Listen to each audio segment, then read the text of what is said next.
ನಮ್ಮನೆ ಊಟ. ನಮಸ್ಕಾರ ವೀಕ್ಷಕರೇ. ಲಾಸ್ಟ್ ವಿಡಿಯೋದಲ್ಲಿ ನಾನು ಮಾಡಿರ್ತಕ್ಕಂಥ ಒಂದು ಪುಟ್ಟ ತೋಟದ್ದು ಟೂರ್ನ ಅಪ್ಲೋಡ್ ಮಾಡಿದ್ದೆ. ಈಗ ಬನ್ನಿ ಏಪ್ರಿಲ್ ತಿಂಗಳಲ್ಲಿ ಆ ಪುಟ್ಟ ತೋಟದಿಂದ ಏನೇನು ಬೆಳೆದಿದ್ದೀನಿ ಅಂತ ನೋಡೋಣ. ಅದಕ್ಕೂ ಮುಂಚೆ ನಿಮಗೆ ನನ್ನ ರೆಸಿಪಿಗಳು ಮತ್ತು ನಾನು ಮಾಡ್ತಕ್ಕಂಥ ಈ ತೋಟ ನಿಮಗೆ ಇಷ್ಟವಾಗಿದ್ದಲ್ಲಿ ನನ್ನ ಚಾನಲನ್ನು ಸಬ್ಸ್ಕ್ರೈಬ್ ಮಾಡಿ, ಹಾಗೆ ಬೆಲ್ ಐಕನ್ ಕ್ಲಿಕ್ ಮಾಡಿ. ಸೊ ಹಾಗಾದರೆ ಬನ್ನಿ ಮೊದಲಿಗೆ ಏನು ಅಂತ ನೋಡೋಣ. ಸೊ ನಾನು ಹೇಳಿದ್ನಲ್ಲ ಚೆರಿ ಬೆಲ್ ರ್ಯಾಡಿಶ್ ಅಂತ, ಅದು ಇದು ಆಲ್ಮೋಸ್ಟ್ ಒಂದು 40 ದಿನನೇ ಸಾಕು, ಅಷ್ಟರಲ್ಲೇ ಬೆಳೆ ಬಂದುಬಿಡುತ್ತೆ. ತುಂಬ ಅಂದರೆ ತುಂಬಾ ಚೆನ್ನಾಗಿರುತ್ತೆ. ಏನು ಮೂಲಂಗಿ ಟೇಸ್ಟ್ ಇರುತ್ತಲ್ಲ ಅದಕ್ಕಿಂತನೂ ಸಕ್ಕದಾಗಿರುತ್ತೆ. ನಾನು ಸಾಂಬಾರು ಮಾಡಿದ್ದೀನಿ, ತುಂಬಾ ಚೆನ್ನಾಗಿರುತ್ತೆ. ಅದ್ರ ಕಲರ್ ಅಂತೂ ನಂಗೆ ಭಾಳ ಇಷ್ಟ. ಸೊ ನೋಡಿ, ಇದು ಆಲ್ಮೋಸ್ಟ್ ಎಷ್ಟೊಂದು ಓವರ್ ಸೈಜ್ ಆಗಿಬಿಟ್ಟಿತ್ತು, ನೀವು ನೋಡ್ಬೋದು. ನೋಡಿ ಈಗ ಇಷ್ಟು ಒಡೆದೋಗಿದೆ, ಅಂದರೆ ಓವರ್ ಸೈಜ್ ಆಗಿಬಿಟ್ಟು ಈ ರೀತಿ ಒಡೆದೋಗಿದೆ ಅದು. ನೆಕ್ಸ್ಟ್ ಬಂದ್ಬಿಟ್ಟು ಮೆಂತ್ಯ ಸೊಪ್ಪಂತೂ ತುಂಬ ಎಳೆದು ಇರಲಿಲ್ಲ, ತುಂಬ ಬಲ್ತು ಇರಲಿಲ್ಲ, ತುಂಬ ಚೆನ್ನಾಗಿತ್ತು.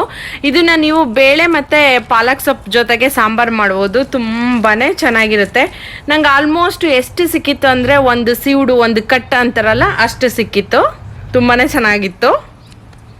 ನಂತರ ಕೊತ್ತಂಬರಿ ಸೊಪ್ಪನ್ನು ನಾನು ಜಾಸ್ತಿ ಹಾಕಿರಲಿಲ್ಲ, ಸ್ವಲ್ಪ ಪಾಟಲ್ಲಿ ಬೆಳೆಸಿದ್ದೆ ಅಂತ ಹೇಳಿದ್ನಲ್ಲ, ಅದನ್ನೇ ಮೇಲೆ ಈ ರೀತಿ ಎಲೆಗಳು ಮಾತ್ರ ಕಟ್ ಮಾಡ್ಕೊಂಡಿದ್ದೀನಿ. ಮಿಕ್ಕಿದ್ದನ್ನು ಸೀಡ್ಸಿಗೆ ಅಂತ ಬಿಟ್ಟಿದ್ದೀನಿ. ಫಸ್ಟು ಸೀಡ್ಸ್ ರೆಡಿ ಮಾಡ್ಕೊಳ್ಳೋಣ ಅಂತ. ನೆಕ್ಸ್ಟ್ ಬಂದುಬಿಟ್ಟು ನನಗೆ ತುಂಬಾ ಇಷ್ಟವಾಗಿರ್ತಕ್ಕಂಥ ಲೆಟ್ಯೂಸ್ ಅಂತೂ ಆಲ್ಮೋಸ್ಟ್ 2 ರಿಂದ 3 ದಿನಕ್ಕೆ ಒಂದೊಂದ್ಸರಿ ಕೀಳ್ತಾನೆ ಇರ್ತೀನಿ. ತುಂಬಾ ಚೆನ್ನಾಗಿರುತ್ತೆ ಸಲಾಡ್ಸ್ಗೆಲ್ಲ, ಈವನ್ ಟ್ಯಾಕೋಸ್ಗೂ ಸಹ ತುಂಬಾ ಚೆನ್ನಾಗಿರುತ್ತೆ ನೋಡಿ. ನೆಕ್ಸ್ಟ್ ಬಂದ್ಬಿಟ್ಟು ಪುದೀನ ಸೊಪ್ಪು ಏನಂದರೆ, ನೀವು ಎಷ್ಟು ಪುದೀನ ಸೊಪ್ಪನ್ನ ಮೇಲ್ಗಡೆ ಕಟ್ ಮಾಡ್ತೀರಲ್ಲ ಅಷ್ಟು ಚೆನ್ನಾಗೇ ಇದು ಬೆಳೆಯುತ್ತೆ. ಸೊ ಆಲ್ಮೋಸ್ಟ್ ನಾನು ಒಂದು ವಾರಕ್ಕಾಗೋವಷ್ಟನ್ನ ಒಂದು ವಾರಕ್ಕೊಂದ್ಸರಿ ಈ ರೀತಿ ಕಟ್ ಮಾಡಿ ಇಟ್ಕೊಳ್ತೀನಿ, ಅದು ಒಂದು ವಾರಕ್ಕೆ ಯೂಸ್ ಆಗುತ್ತೆ. ನೆಕ್ಸ್ಟ್ ಬಂದ್ಬಿಟ್ಟು ನನಗೆ ಮೂಲಂಗಿ ಕೀಳೋವರೆಗೂ ಪೇಷನ್ಸೇ ಇರಲಿಲ್ಲ. ಆ್ಯಕ್ಚುಲಿ ಅವು ಇನ್ನೊಂದು ಸ್ವಲ್ಪ ಬಲಿಬೇಕಾಗಿತ್ತು, ಆದ್ರೂ ನನಗೆ ಪೇಷನ್ಸ್ ಇರಲಿಲ್ಲ ಅಂತ ನಾನು ಕಿತ್ಬಿಟ್ಟೆ. ಬಟ್ ನಾನು ಚಟ್ನಿ ಮಾಡಿದ್ದೆ, ತುಂಬಾ ಚೆನ್ನಾಗಿತ್ತು. ಸೊ ಚಟ್ನಿ ಸಾಂಬಾರು ಏನು ಬೇಕಾದರೂ ನೀವು ಮಾಡ್ಬೋದು. ನೋಡಿ ಆಲ್ಮೋಸ್ಟ್ ಒಂದು 5 ರಿಂದ 6 ಮೂಲಂಗಿ ಸಿಕ್ಕಿತ್ತು, ತುಂಬಾ ಟೇಸ್ಟಿಯಾಗಿ ಚೆನ್ನಾಗಿತ್ತು. ನೆಕ್ಸ್ಟ್ ಬಂದ್ಬಿಟ್ಟು ಬೀನ್ಸ್ ನಾನು ಲಾಸ್ಟ್ ವಿಡಿಯೋದಲ್ಲಿ ಹೇಳ್ದಂಗೆ ಒಂದು 5 ರಿಂದ 6 ಬೀನ್ಸ್ ಸಿಕ್ಕಿತ್ತು, ಹಾಗೆ ಅದನ್ನು ಹಸಿದೆ ತಿಂದ್ವಿ ಅಷ್ಟೇ.